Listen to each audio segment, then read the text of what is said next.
I only have one quick comment to make, really. You admitted that there had been delays with the developers and it was no fault of the council.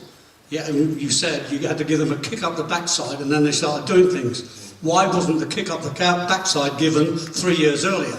And can I ask, keep kicking up the backside, otherwise going to wait another 20 years? Yeah, thank you. Of course, it's always easy to say, well, if I was going to start something, I wouldn't start from here, I'd start back there.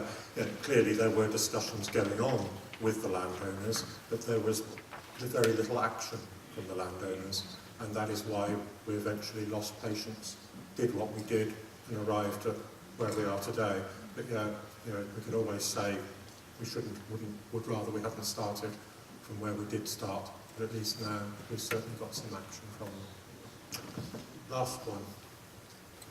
Yes, what I'd like clarified, please, is if this planning application is deemed in planning terms acceptable, will you then be questioning the competence of the developers to deliver it after having given planning permission?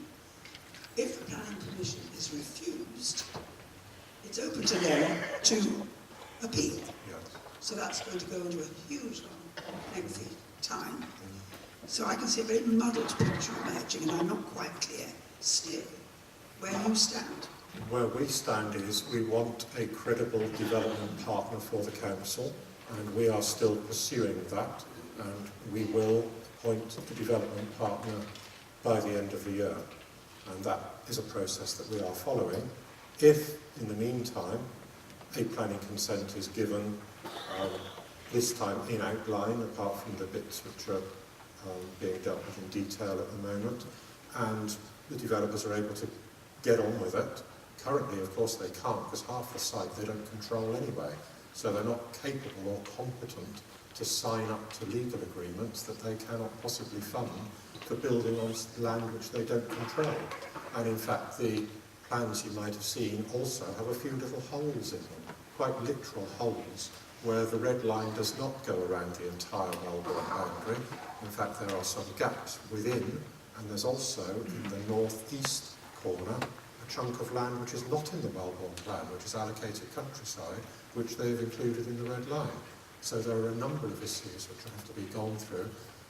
It isn't for us to judge the competence of somebody who gets a planning consent and can get on with it, but at the moment there isn't anybody who is capable of getting a planning consent and signing up the legal agreements and getting on with it, because the land isn't within anybody's control, all of the land at the moment.